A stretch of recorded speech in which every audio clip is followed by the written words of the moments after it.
राष्ट्रवादी काँग्रेसमधील अंतर्गत कलह समोर आलेला आहे। सच्चिदानंद सिंह यांच्या नोटीशीमागे राजकारण असल्याचं बोललं जातंय। नोटीस पाठवण्यामागे वेगळा मास्टरमाइंड आहे अशी माहिती देखील सूत्रांनी दिलेली आहे। नोटीस पाठवणाऱ्याचा शोध घेतला जाणार आहे। सच्चिदानंद सिंह यांनी स्वतःहून नोटीस पाठवली की यामागे दुसरं कोणी आहे याचा देखील शोध घेतला जाईल।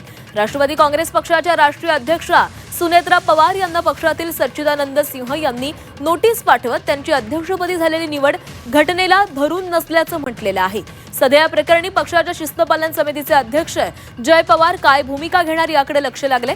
यापूर्वी प्रफुल्ल पटेल, सुनील तटकरेंविरुद्ध सुनेत्रा पवार आणि पार्थ पवार असा अंतर्गत कलह पाहायला मिळाला होता आणि याच कलहाची पुढची आवृत्ती तर ही नाही ना अशी चर्चा आता राजकीय वर्तुळामध्ये सुरू झाली आहे। त्या सच्चिदानंदाला महाराष्ट्रातून कोणी उठवलंय का हे खरं शोधलं पाहिजे, कारण दहावीतला शुक्राचार्य हा झारखंडचा नसेलच। कारण काय, सुनेत्रा वहिनींचं चालू असलेलं काम, दादाच्या पावलावर पाऊल टाकून प्रामाणिकपणे पुढे येणारं सक्षम महिला नेतृत्व हे अनेकांच्या पोटात खुपणं साहजिक आहे। त्यामुळे ह्या दहावीतल्या शुक्राचार्यांचा शोध लागला पाहिजे। तळागाळातील कार्यकर्ता दादांचा अजूनही महाराष्ट्रात जिवंत आहे। दादांनी तसे कार्यकर्ते पेरून ठेवले आहेत, फक्त पाणी टाकण्याची आणि त्याला फुलवण्याची गरज आहे। सुनेत्रा वहिनीकडे तेवढी क्षमता आहे।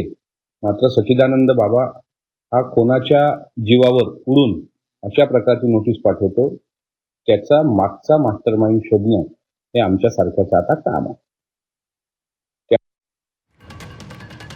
तर नोटीस पाठवणाऱ्याचा देखील आता शोध घेतला जाणार आहे। या नोटीसी मागे राजकारण असल्याचं देखील बोललं जातंय।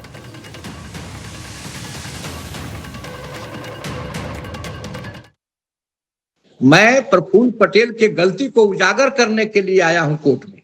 मैं प्रफुल्ल पटेल ने जो गलती किया है कि आपने जब राष्ट्रीय अधिवेशन बुलाया, आपके अध्यक्षता में बैठक हुई, तो आपने ईसीआई को क्यों नहीं चिट्ठी दिया कि हम सुनेत्रा बहनी पवार को राष्ट्रीय अध्यक्ष चुन लिए हैं? गलती तो प्रफुल्ल पटेल के साइड से हुआ है। तो ये कहना कि मैं प्रफुल्ल पटेल के इशारे पर काम कर रहा हूं, ये कहीं से भी सत्य नहीं है। मैं पार्टी का एक वफादार सिपाही हूं।